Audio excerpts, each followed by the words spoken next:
Здравствуйте, уважаемые ребята! Здравствуйте! У нас сегодня, как всегда, история Казахстана и наша новая тема Ак-Орда. Но прежде чем мы начнем новый урок, на том уроке мы с вами проходили тему. Какую тему, кто мне скажет?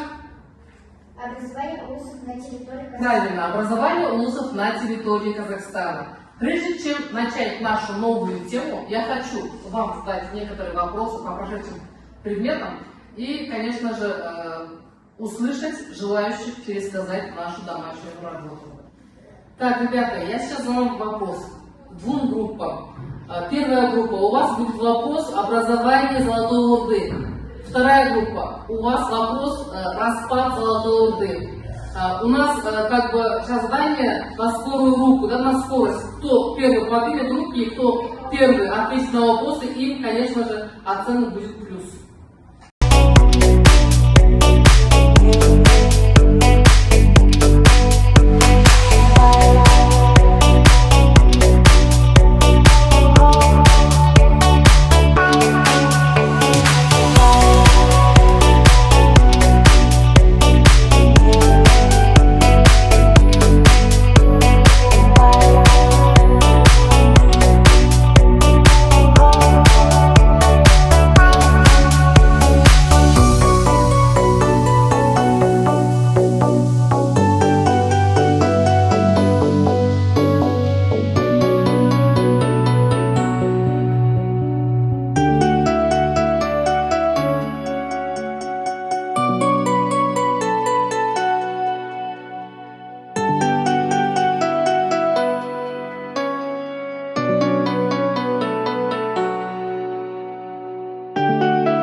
Эти земли назывались улусами. Младший сын Тулуй наследовал отцовские земли Монголию.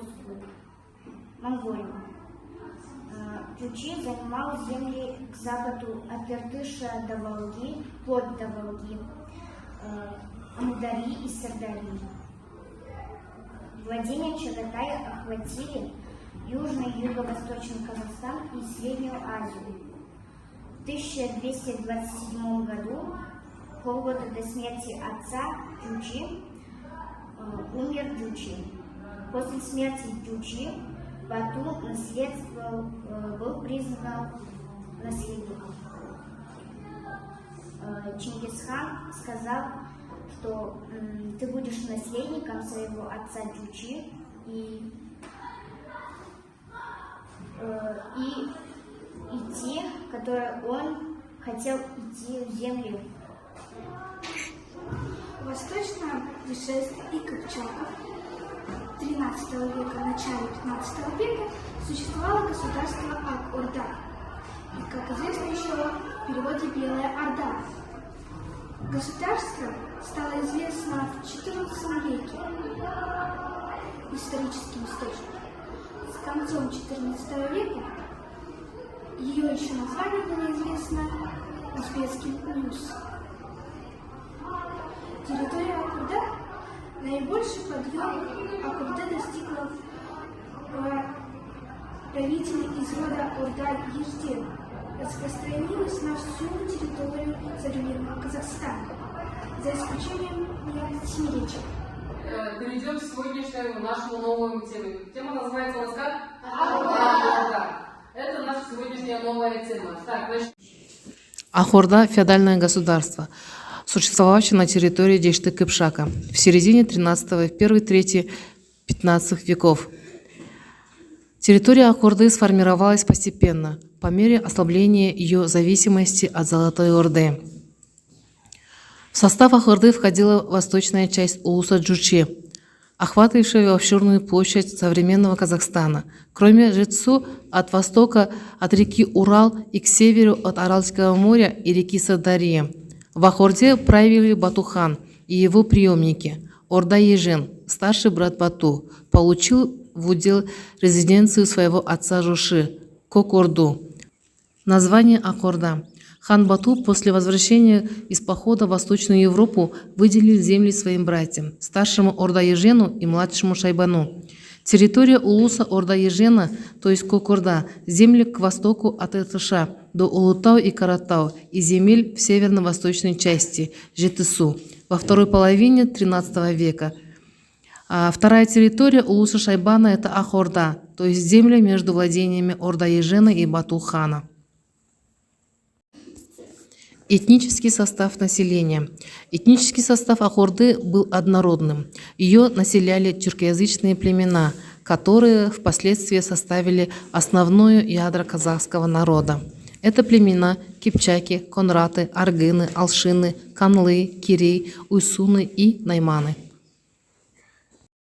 Так, ребята, в завершение урока, чтобы завершить наш урок, мы примем сейчас рефлексию. То есть каждый из вас должен подойти и обозначить тот цвет, который был вам по душе. То есть кто понял на желтый, кто не понял на красный. Хорошо?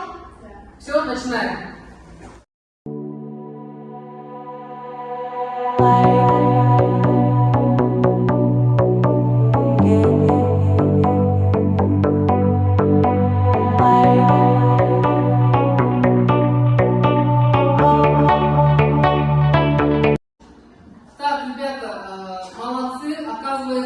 Всем сегодняшняя тема была интересной. Надеюсь, была интересная тема, да? Да. И всем все понятно, да?